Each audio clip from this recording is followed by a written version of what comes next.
Well, hello, General Hospital Daily Recap fans. This is Cliffhanger Friday for General Hospital. Not really, but it's Friday, August the 5th, 2022. Friday, August the 5th, 2022.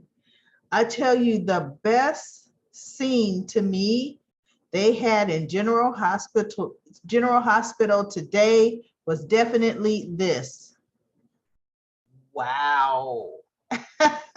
Oh, Chase, what's Harrison Chase? Man, you have no time to do police work because all you're doing is in the gym, right? I took one look at Chase in that pool and I said, who lays on a floaty in a pool flexing your six pack? The amount of muscles he's using to flex the way he's flexing, he can't possibly be relaxing on that floaty. But man, yeah, great model specimen. Okay.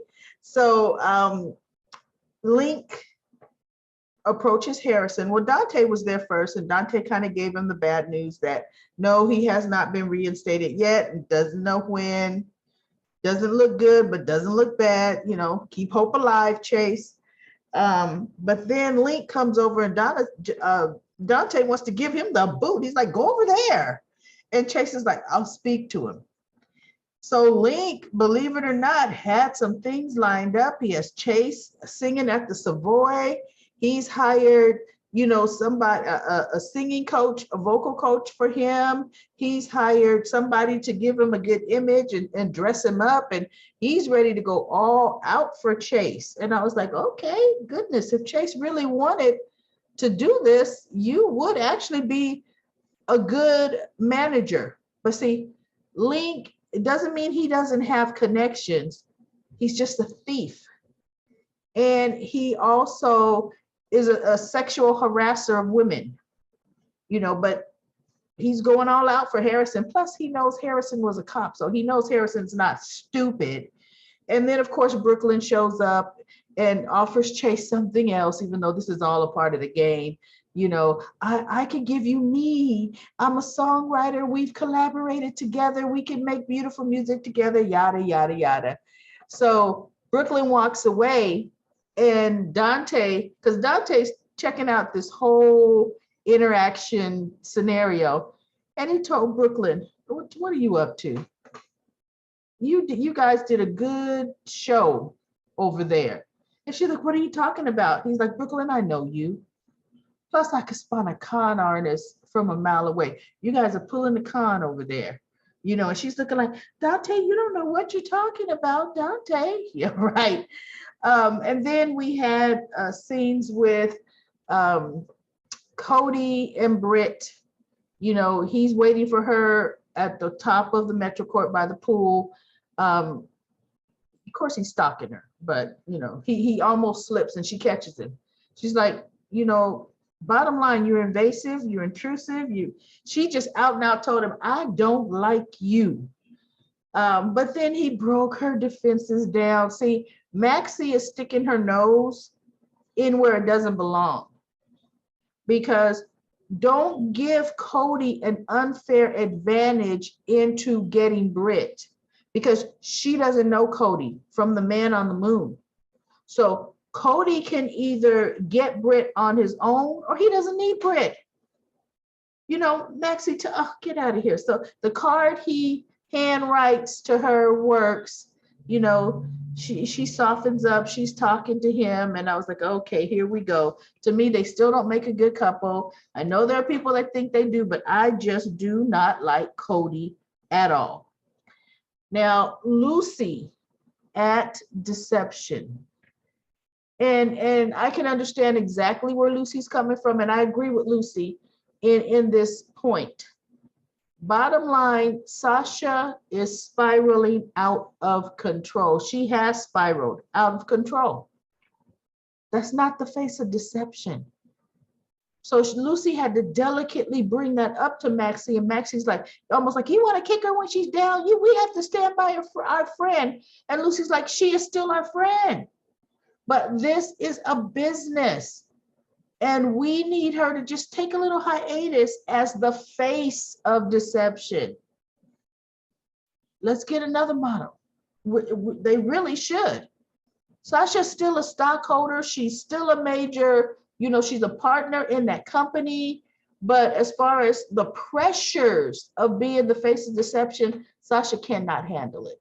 So kudos to you, Lucy, for actually looking at the situation and understanding we need to step in and relieve some of this pressure from her. Being in front of a camera, being in front of report. No, Sasha needs to, for one, get some serious now inpatient rehab.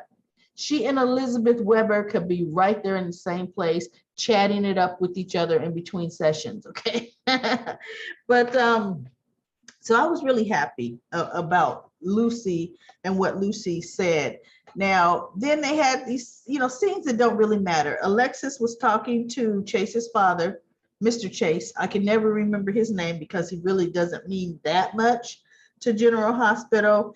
And she had let him write a little rebuttal piece, to the invader, and he got mixed reviews. But I think it tilted a little more positive reviews than bad reviews for him. So watch, Alexis is going to end up hiring him to do some type of other column for the invader. I see that coming from a mile away. And what was kind of sad, it was seeing Sasha the next day after spending the night in jail. She was still catatonic. She's still just off in this distant, sad land. And Martin sees it. He couldn't really get a word out of her. And he was just like, well, okay, let me go and see if transport is here. So, for your arraignment. And he got up and, he had a good talking with Brando. Now, Brando's mom came with some clothes for Brando and some clothes for Sasha. And she's talking to Sasha. Believe it or not, she goes with Sasha and they give him another room to get dressed in. And she's trying to touch up her makeup and Sasha's like, ugh. And she goes, no, you're a little blurred, honey. You're a little smudged. Let me help, And Gladys is trying to talk to Sasha. And finally, Sasha talks, because she goes, honey, why'd you do it? And she was like, because I was taking up for myself. I was standing up for myself. I am tired of it. I'm tired of being victimized. I'm tired. And she said, and I would do it again. And so I thought, okay, so she can speak, but she's not going to do herself any good in the courtroom. So what Martin was talking to Brando about in the outer room is we have to come up with a better plan, because now Smoltz is trying to talk about attempted murder. Yeah, right. See, Sasha's not even helping her case enough to say that they set her up, and what happened. She's not even saying any of it. And of course, Smoltz isn't saying a thing about that, so there's this huge gaping hole that, the judge would have no rebuttal or recourse but to, side on the side of Smoltz. So yeah, so he tells Brando, he says, look, we have what's called a state of guardianship. If we could introduce that to the court, that might be her way. That'll keep her from going to prison. And Brando's like, well, what is that? That's where you have somebody that's a guardian watching out for her, making sure she makes her appointments on time, making sure she's handling her accounts properly, the way she should handle them. And Brando's like, I don't know if I feel comfortable with that. I don't know. Sasha already thinks that I'm trying to control her life. And Martin is saying, look, Sasha's life is out of control, period. And it's due to her doing now. And so he goes, how did her therapy go? And Brando goes, she didn't go. So Martin's like, okay, so she's pretty much is incapable of making proper decisions for herself. Absolutely, you're 100% right, Martin. So Brando, I think he's going to come around to that way of thinking, because he felt the one night in jail she could not survive. He already knows she can't survive prison. She can't. And Martin feels she can't even survive a trial. Martin wants to have a psych eval ordered on her right now before she even has to go to the arraignment. And Brando can't bring himself to agree to having that done. So Martin is doing the best he can. And I honestly feel that Brando is going to come around to his way of thinking, because in the end, when Sasha came out with Gladys, ready to be escorted to the arraignment, Brando said, I'm going to handle everything. I'm going to take care of you. I'm going to handle it. And she was just saying, okay, you know. So it's a little heartbreaking to see this complete spiral just down, and for Sasha, it is a little sad to see. So we're getting to comment corner a little bit sooner, because there was not a lot going on GH today. So let's look at my comments. We have, oh, and you know what, speaking of comments, I wanted to mention, like right now, I'm reading the comments live from my YouTube channel comment section. Sometimes if there's not a lot of comments and I have time, I'm typing the replies ahead of time. Well, when I don't have time, what I do is I read your question and I respond, or your reply, and I respond to it live. Well, and I'm not live, it's a recording, but I respond to you on this daily recap. So what I've been doing is saying, responded on the daily recap. But for someone watching these or reading these comments later, they're not understanding. I'm replying to your comments or responding to your comments from yesterday's recap. These are comments that you're putting on the video from yesterday. So what I'm going to do when I reply to these videos, even after I've given you my verbal response, I'm going to say responded on, and I'll put today's dates, daily recap. That's what I'm going to say. You know, responded to your reply on August the 5th, daily recap. This is the way somebody can go back and hear my response to that recap if they wanted to. But these are always for the episode the prior day, because some people may want to watch the episode and that you are commenting on. So, that's kind of a double checks and balance. But look, we have a reply from Annette. She says that Jason will be coming back and then he's going to take Dex down. You know what? I'm always a Steve Burton fan. I would love for him to come back as Jason, but I don't know. He's doing pretty well on his new role on Salem something or other at night. He's getting all ripped up.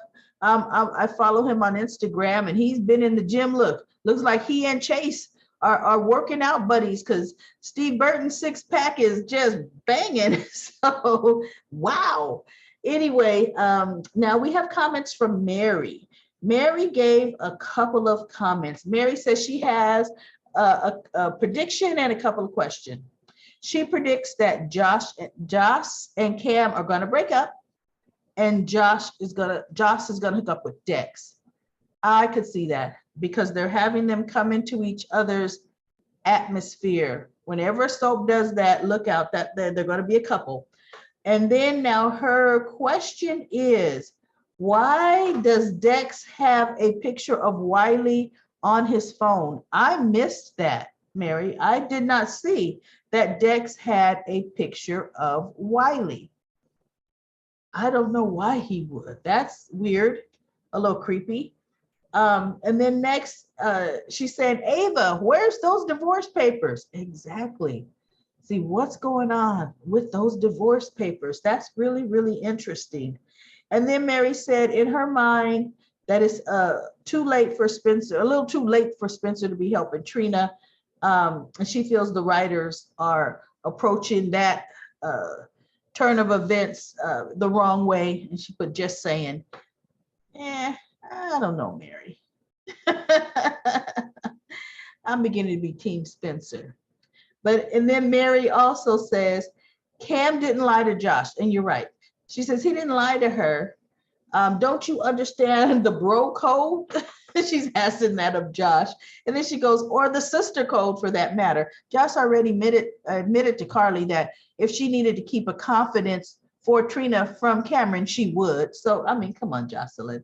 And then she goes, the nerve of you calling someone immature, it's laughable. Thank you, Sunny, for taking care of Ava's request to at least try to help Trina. She said, mind your business, Josh. Poor Sasha. She goes, I don't know how or when, but Smokes, he's coming down. You know, he is going down also with that purple-headed girl. You know, they're going to get theirs. I believe so. I honestly believe they are going to get theirs. And then Susan, she remembered that Sunny said that the guy was the foreman, the jury foreman.